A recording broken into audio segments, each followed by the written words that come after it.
It's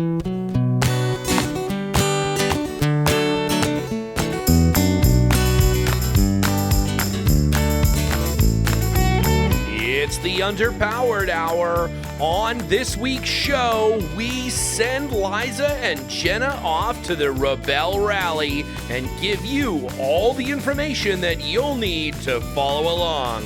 Now, without further delay, here's the show.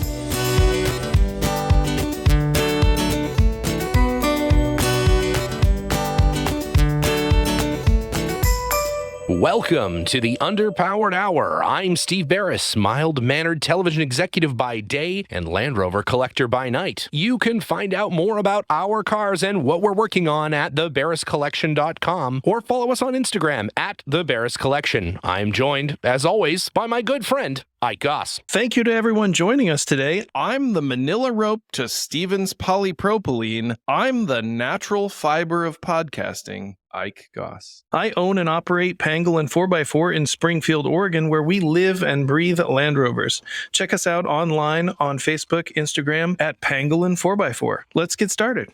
All right, Ike and Jenna and Liza live from the inside of the 2023 Rebelle Rally Defender. Last year we had the Dream Machine. This year we have the Eclipse. So it's not to be confused with a Mitsubishi Eclipse, which would be a really fun way to do the Rebelle Rally, I think. I'd do that.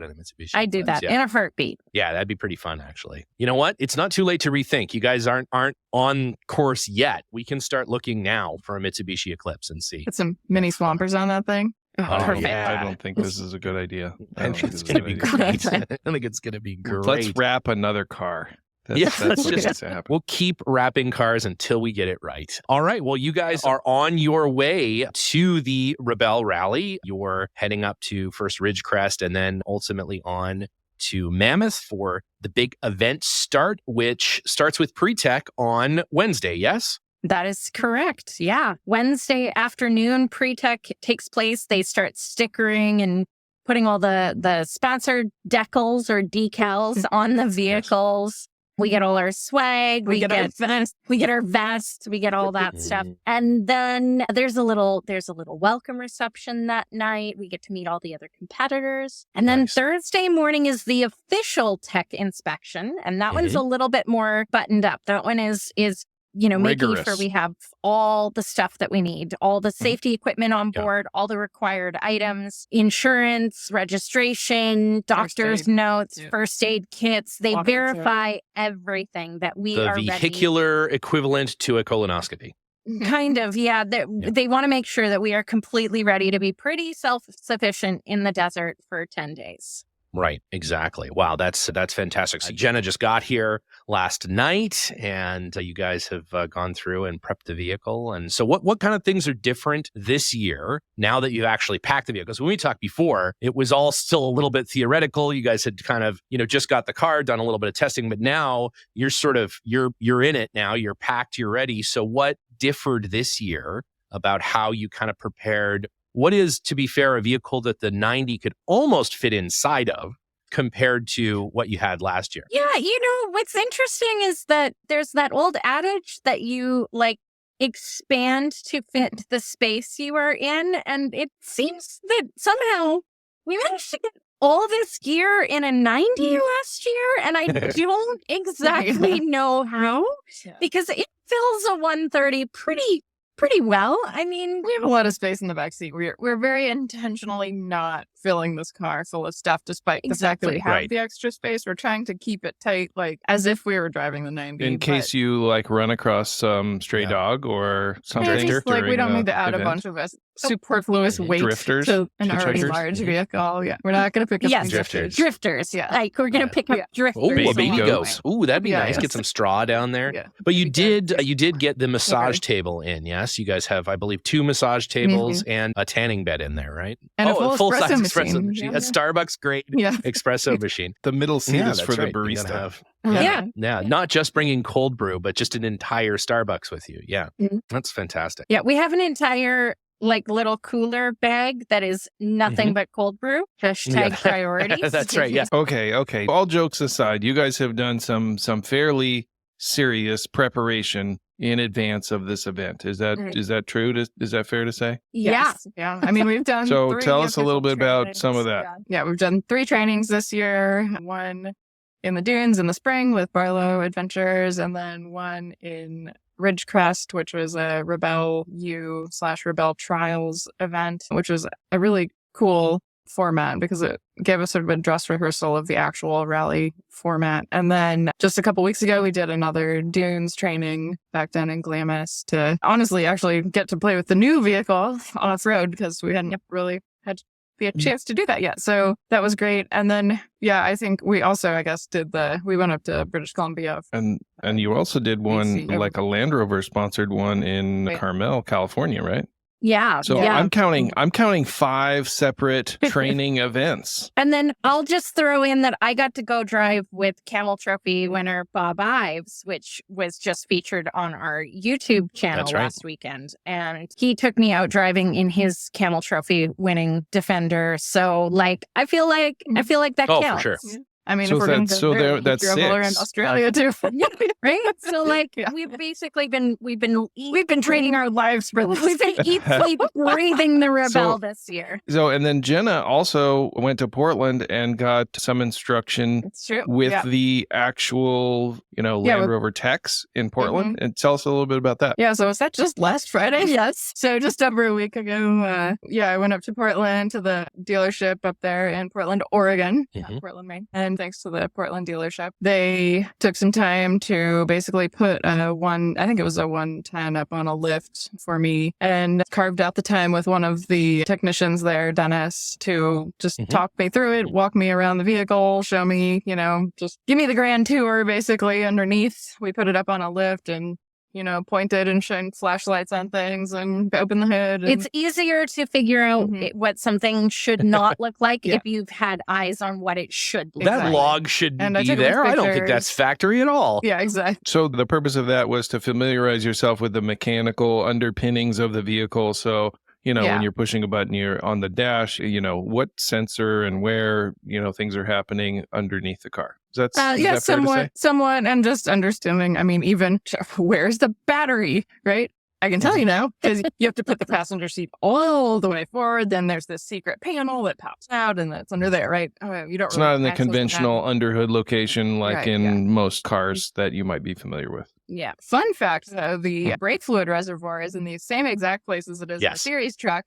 You just would never find it because it's hidden under a plastic panel that has a bunch of weird plastic screws to access it. So, but it's in the same spot, which is kind of fun. Which coincidentally we found yesterday when we had to take that panel off to dig around figure out some wiring around the Terror Trip. So it's been a fun adventure this week. You might want to cover that up. Somebody might misguidedly put wiper fluid in there or something. The only hole under the hood that's user accessible is the wiper fluid for obvious reasons. But that's fantastic. So let's talk about the event itself. So this starts Friday, yes? And Friday is a non-points day, but is the first day of actually driving the car on course and getting to Base Camp 1. So obviously there's going to be the social media that we'll do on both the Overland Her account, and then we're going to reshare that on the Underpowered Hour, but feel free to follow both accounts. There will be a little bit more on Overland Her than there will be on the Underpowered Hour. And if people want to sort of be really in it, I think they've heard us joking about watching dots moving around on a screen, but where does that come from? Why do we say that? Well, so the easiest way to follow us on the rally is to go to the Rebelle Rally website, rebellerally.com, and there's links all over the homepage. There's also in the menu to go to the live tracking and the live scoring. And we use an app or a system on the Rebelle Rally that tracks all of the competitors so that you can literally watch our dots roaming around the desert. That's called YB Races. There's an app you can download for your phone if you're going to look at it mobilely. If you're on a desktop, just go to the Rebelle Rally website. And you can literally not only watch us sort of track through the desert and all the other teams, you can go in and select your team. So you can select 155 for Jenna and I, and it's going to highlight us on the map and you can watch us going around. You can see our checkpoints, but that's right. And so you can watch us getting you can really, yell really at your close. You can watch screen us as you nailing a guys checkpoint. encircle something many Yeah. times. Yeah, exactly. Exactly. So you can watch us live, and you guys at home can look up at any time to see where our vehicle is. There's a tracker that they'll put on the roof rack of our vehicle.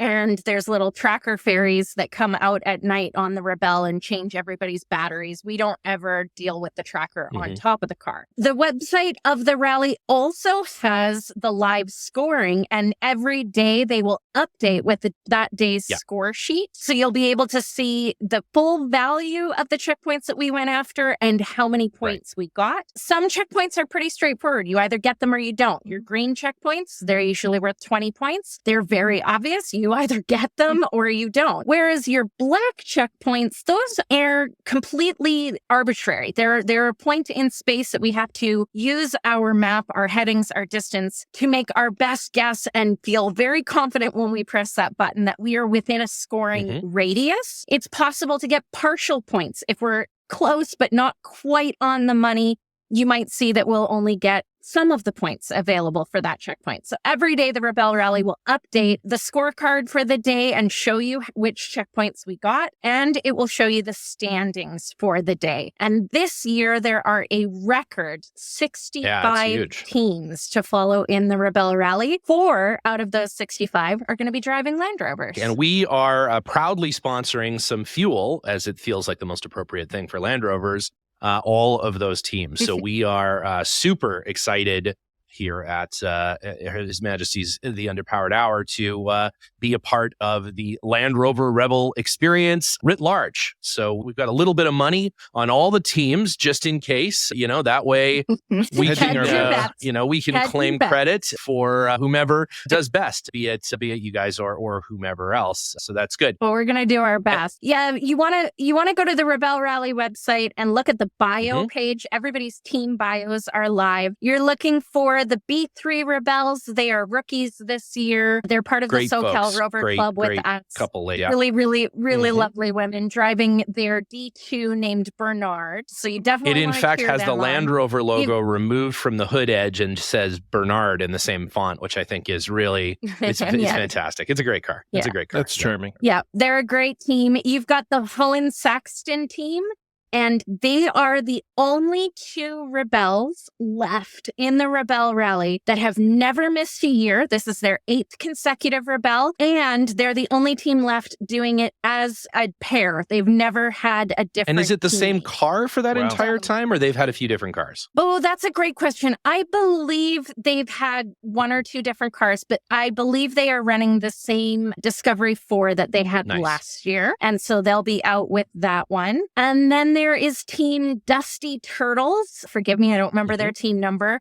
And that is Fairlow, who we've had, or big friend of the show, we've had on our show. And her navigator is April, who was in a Toyota last year. And they are both experienced Rebels, having done it before, and they will be in theirs Discovery 4. Her Discovery 4. Unfortunately, not her Range Rover Classic. That would be awesome. Maybe sometime soon. We're going to get a 2-door Range Rover Classic, like Dakar out in there at some point. It's only a matter of time. It'll be great. We might I know.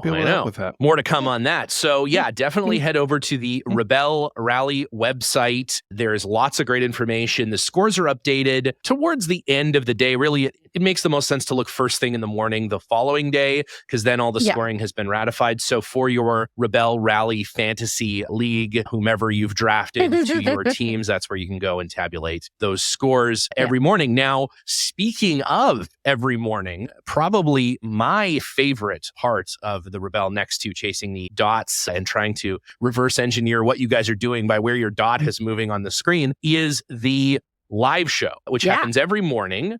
And then again, a finish line recap live show at the end of the day. I think it's an homage to what Jeff Aronson and I did at Anarch. I think that, I think yours they might saw have what we were doing. They saw what we were doing there, Yeah. and they were like, you know what? This is a great idea. And that is hosted by none other than legendary motorsports personality, race car driver, Miata aficionado, Emmy Hall. And then the fantastic Australian sideline reporting from Katie, who is lovely and hilarious and always like trying to find something somebody she can't find, and it's really great. I enjoy it. And then Matt's Emmy's co-host is also great, and a very accomplished rally driver in his own right. And it's super fun. So that show is on YouTube, and you can go to the Rebelle Rally YouTube page, and they go live every morning. I think there's some days that they're going live in the middle of the day and at the end of the day. So they are just constantly keeping you guys updated at home, and we hope that they swing by our Defender and say hello to us while we're getting ready to head out on the course or coming back from a super successful day of extremely accurate checkpoint. That's right. Exactly. So one thing I do want to mention or talk about is, and this is for our listeners who might not have already heard, tell us about the vehicle this year. Well, we are very fortunate to have been provided with this car by JLR North America. It's a Defender 130. We are running in the bone stock category, so everything that is on this car is available as a dealer option. Shy of the couple of things that are very rally specific that we've done to the vehicle, such as install our TerraTrip trip computer and a few little accessory mods that we've put in the vehicle to make our lives but from a bit performance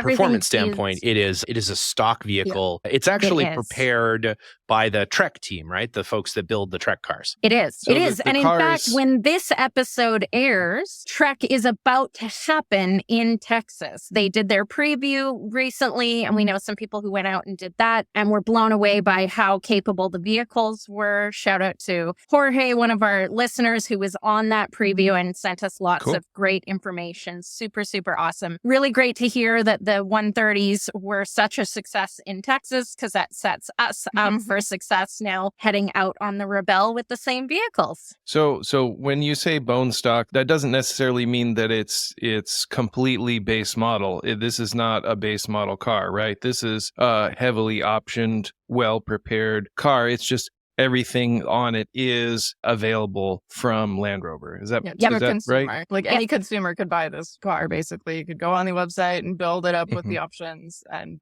buy. 100%. Everything is available from the manufacturer. It is not a third-party option that needs to be installed. So the only mildly exotic thing is the tires that you guys are running. Those are different than the stock tires that Land Rover would have. Now, they're not different from the Trek stock tire, but they aren't the normal off-road tire that comes with the Defender. Yeah, they're Goodyear Duratrack Wranglers. I've heard that's the one place that you can diverge from the standard in the bone stock category is tires and wheels. Is that right? Yeah, for sure. Gotcha. But this vehicle's, it's got a winch, it's got a roof rack, it's got, a ton raised of air intake, it's got the front underbody protection. Spice rack? It's got the spice rack and the adventure ladder off I the really back, like that ladder. I got to side. say, I know it's controversial, and I know a lot of people like the Lucky 8 ladder that comes up the back, but I have to say that Land Rover, deployable ladder is pretty cool.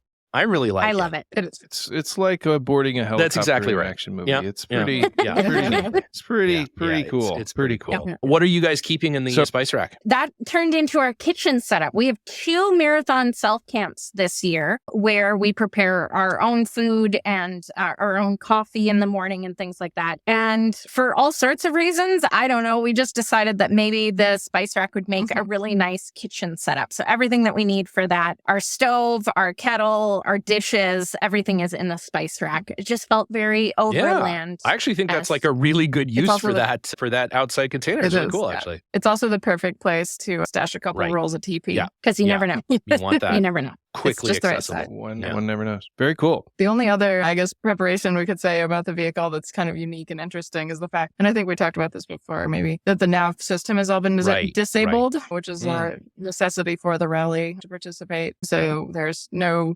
accessible GPS data in the navigation console. So how do you know where you're going? Well, you see, before there was GPS, there were maps and there are compasses that use the Earth's magnetic field. All right, buckle up. Here we go. I've only ever seen and this so that allows you to find the edge of the disc that we call Earth. Is that right? Yeah. Good. 100%. Yeah, just don't go too far and you'll fall off the edge. So you use a map and compass, right? And you might use the car's odometer, but maybe that might not be accurate enough. So you use the TerraTrip to measure distance accurately. Is that what that device does? That's exactly what it does. So the TerraTrip is just a more accurate odometer. And starting this year, they've allowed teams to use the GeoTrip, which is the same as the old TerraTrip. The only difference is instead of putting a probe under the vehicle that counts the revolutions of the drive shaft, now it is a GPS-enabled TerraTrip. But wait, you said you can't have GPS-enabled things. No, I know. But because the TerraTrip does not display a GPS coordinate, the rally has finally allowed teams to be able to use the GeoTrip version. So it uses our GPS to track our speed and our distance, but we can't use it to tell us where we are. Is that because that device is, I'm assuming, easier to install or integrate into the vehicles rather than... I think it is that. And I also think, although don't quote me on this, but I think it is becoming nearly impossible to find one of the older analog versions. I think TerraTrip is trying not to make the older versions anymore. And they are a bit of a hassle, right? There's a lot of extra little pieces you have to put on the underside of your vehicle. There's a lot of potential failure points there. And Calibrate it. You have to calibrate it. You have to know how many revolutions is the equivalent of whatever distance you've driven. And there's a lot of places for that to go wrong. I think TerraTrip is trying to phase that model out. And because it doesn't show our GPS, the rally agreed that it would be unacceptable. And it's now the sort of standard for any kind of rally to have the GeoTrip tracking, because it's so much more accurate as well, because you don't, the one thing is you don't worry about wheel spin with the TerraTrip. That's not right. counting, either the speedo cable, which obviously in a new car that doesn't work anymore. You can't use the speedo cable, and tracking revolutions of drive shafts and things in a car that has all the traction control and all of that sort of ABS stuff going on. It's also not super accurate. So probing something doesn't quite work like it used to, and so this is really kind of the only reasonable way to do it. I think, and I read this on the internet in a forum, that this is preparation to make sure that everyone buys. Are you a saying hover you've car, done your own research? If no parts of the car rotate, parts of the car rotate, and you can't count those revolutions, then the only way this works is hover cars. Exactly. The hover car division of the Rebelle Rally will make sure we're all going to be drones. There's a lot of really cool models running the Rebelle Rally this year, but none of them are hover cars, I'm afraid to say. Yeah, bummer. Well, I feel like that could be an advantage, Speaking of advantages, you guys last year campaigned one of the oldest cars in the field. Yeah, Are there older cars again this year? Okay, so you're putting me on the spot because I haven't really examined the list, but you know what? None of the older cars, I would wager the oldest car in this event is probably going to be like mid 2000s. What about the B3s? What year is theirs? What would that D2 be? That one might be a mid 2000s. Yeah, early to mid. Theirs might be one of the oldest ones in the rally. If I were to take a guess, I would say that is probably true. I know there's a couple of Jeeps I saw on the website. There's a 2007 and I think a 2008, but I haven't seen much that is any older than that this year. Not as many vintage vehicles. Correct. In the field. Well, I think the folks that are getting more competitive are, getting updated hardware. Yeah, it is. Sense. It's sort of how it has to be, and in order to stay truly competitive as a manufacturer, especially, there's a lot more manufacturers involved now, and they obviously want you driving new cars and not their old cars. But yeah, I think like the Baja has done now, I think it's time for the Rebelle to really encourage a true classic division where they're vintage class, where you can get some really weird old stuff. Extra points the older it is. There is a designation called the 4030 because 40 is the new 30. And if you're running a car that is 40 years old or older, you get the 4030 designation. And as far as I'm aware, there's only been 2 cars that have run the 4030. One was that Bronco that ran with us last year. But it had a more modern drivetrain in it. But it had a lot of modern upgrades in it. And then the other one was a Jeep Wagoneer that was driven by Courtney Casey in the Rebelle a number of years. I could be wrong. Please don't quote me. That might be the only 2 cars that have ever done the 4030 designation. Maybe we have something up our sleeve in a future year. I had not heard about the Wagoneer, but I recently read an article about the success of Wagoneers in SCCA Rally. Apparently, when the Wagoneer first came out, it was, compete. Like one guy was like, what would be good on these SCCA rallies? A V8 powered 4-wheel drive like SUV, because it's competing against all these small European cars, and it apparently did really well. It was amazing. So you guys have a big 4-wheel drive V8 powered.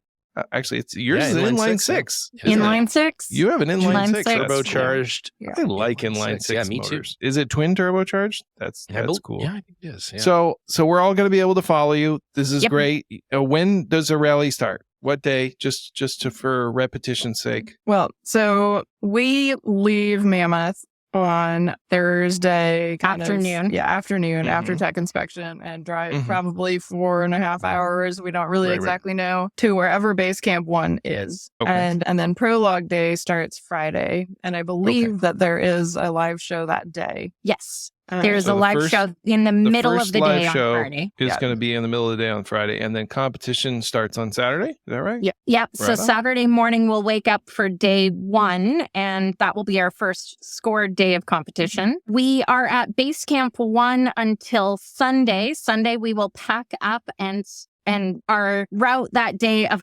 checkpoint hunting also takes us to our first marathon self-camp night. Sunday night will be marathon camp night. Monday, we will checkpoint hunt and make our way to base camp 2. We'll be at base camp 2 for 2 nights, and then we'll make our way to another marathon self-camp night. And then we know that we end in the sand dunes, in the Imperial Sand Dunes. Everything that the Rebelle Rally has put out at least tells us that much. We don't know exactly where base camp or any of our checkpoints will be in the dunes, but it is always a rite of passage for the new Rebels to get their dune experience. And I think every Rebelle team that is returning always wants to do better than they did last year when we get to Atlantis. So, all right. Well, it sounds like you guys are very well prepared for this year's event, but are you prepared for the Rebelle lightning round?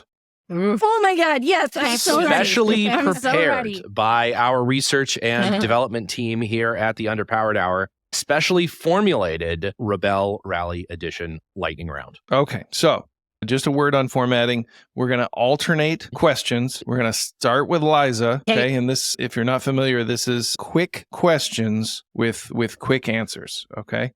So we're going to start with Liza, and then we'll go to Jenna, and then back. All right. All right. You guys ready? Ready. Okay. Liza, coil springs or air suspension? Air suspension. Oh, didn't Spicy expect choice. that. Yeah. Did not expect that. Okay, Jenna, rear view mirror or rear view camera? Say camera or mirror. Oh. Definitely Well, mirror. not sure. Not sure. All right. Liza, short wheelbase or extra super long wheelbase? I mean, if you put it that way, it's got to be short, but like mid? Is mid an option? Okay. All right. That counts. Jenna, alpine white or matte black? Oh, I mean, I feel like, if starting from scratch, I feel like having an alpine white might be nice for like heat and putting stickers on the answers. car. But I really actually like how the car turned out this year in the black. So all right. Well, you know what they say, there's no darkness without the light. All right. Liza, boiling hot, uninsulated interior versus air-conditioned seats. Air-conditioned seats. Hello. Come on. It's the best part of the car. Okay, Jenna.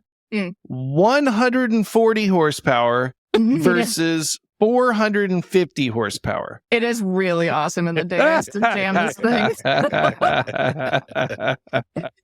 All right, Liza. We like the extra horses. To take it on home, the best way to remove oil from your underpants. Just don't wear underpants. Commando. Oh. Commando, yeah. Smart. Well, smart. Yeah. Well, you guys did well. 100%. That is the that is a perfect score for the Rebelle lightning round. Well, good luck. Godspeed out there. We'll all be watching your little dots running around, hopefully in a very well plotted and straightforward course. Yeah. Accurate. Very accurate. And at least if you start going completely the wrong direction, you quickly realize and zip back down to where you need to be. So we'll all be and we'll have the horsepower to just rip down there. Yes, exactly. Hopefully. And that thing doesn't even really have a distributor in the traditional sense. So it's not really going to be able to explode, so it's all good. It's all Don't good. It's going to be so good. Don't It's going to be so good. say It's going to be anything. so good. Okay, You've got so many shocks on board. It's so good. So much coolant. Yeah. All right. Well, it has been a pleasure chatting. Good luck. And we will be following you along the way. We'll be obviously we'll obviously be Instagramming throughout. So pay attention to all that social and get a sense of what's going on. And then the next time we talk to you, it will be at the finish line for our yearly Rebelle wrap-up finish line podcast. So look forward to that in 2 weeks. In the intervening time, we have a fabulous conversation with our good friend Michael Bishop, Land Rover luminary, all-around good guy from when Liza and I went to visit him when we were in the UK. Ike and I actually recorded the intro to that show before we did this show. So who knows what time and space we'll be talking about when you listen to that one. So look forward to that. and we will catch you guys at the finish line. We're also going to do some Instagram live on Wednesday from Pre-Tech. So if you guys are around during the day on Wednesday, tune in to the Overland Her Instagram account and get a sense of the teams. And the girls are going to try to hunt down some of the other Land Rover competitors and some of that. So lots of fun stuff going on both this week and next week as we are full on into the 2023 Rebelle Rally. And I'm very excited. Everybody here can't wait. So again, good luck. And we'll see you guys in 2 weeks. Bye. Bye.